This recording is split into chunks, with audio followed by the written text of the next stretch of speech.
Every morning, your water heater fires up before you even open your eyes. It does it again after your shower, again after the dishes, again at night.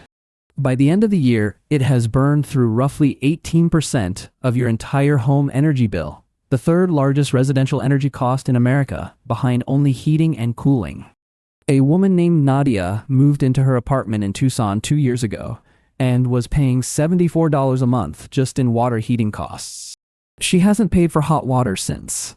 What she built cost $90 in copper pipe, black paint, and basic fittings, and it uses zero electricity, zero gas, zero moving parts.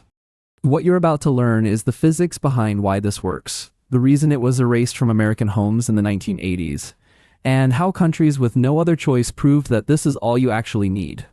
3 things to cover: the physics, the history, and the suppression. Start with how heat and water move together. When you heat water, the hot water becomes less dense and rises. Cold water is denser, so it sinks.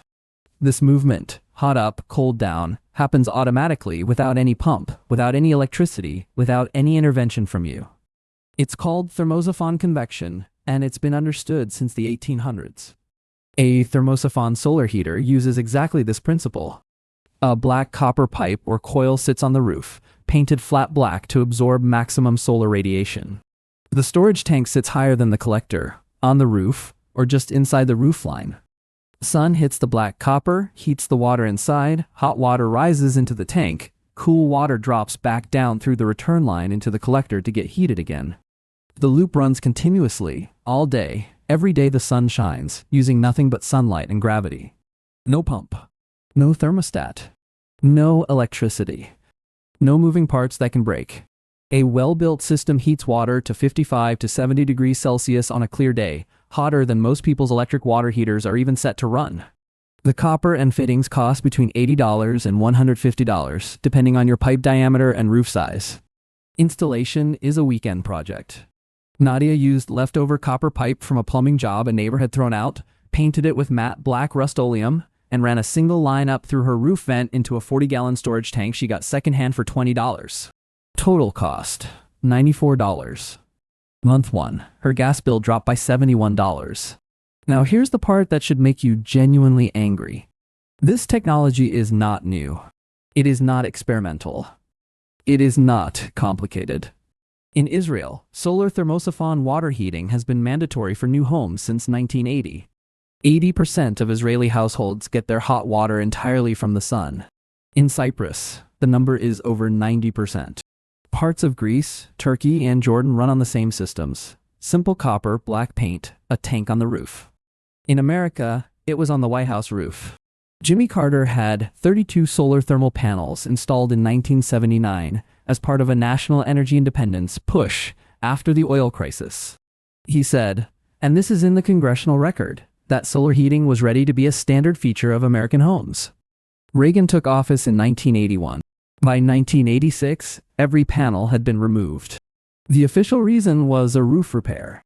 The real paper trail is in congressional lobbying records from 1978 to 1984.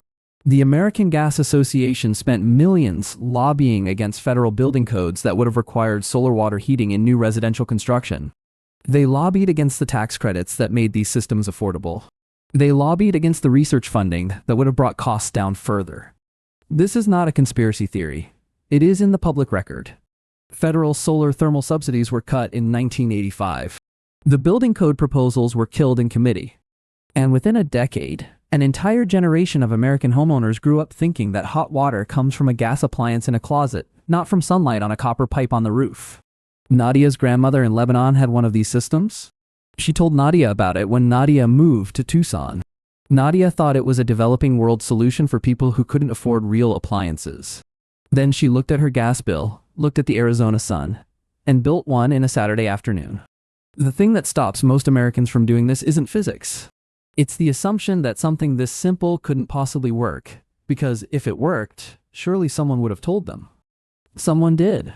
In 1979, from the White House roof. Then the panels came down, and the story quietly ended. Building codes in most U.S. states still don't require solar water heating, and most plumbers are not trained to install thermosiphon systems because there's no licensing category, no manufacturer pushing them, and no industry interested in a product that eliminates a monthly bill entirely? Nadia's landlord asked her to take it down after 8 months. She moved to a rental house instead, where she owns the roof rights, and she reinstalled it in an afternoon. She told 3 neighbors. 2 of them built their own. The third is still paying $74 a month. If you've been watching this channel because you're tired of paying for things physics can give you for free, the next video covers passive cooling, a system that keeps a room 15 degrees cooler in summer with nothing but airflow and clay pots. Same idea, same physics, no electricity. Go watch it. It'll make your utility bill look like a bad joke.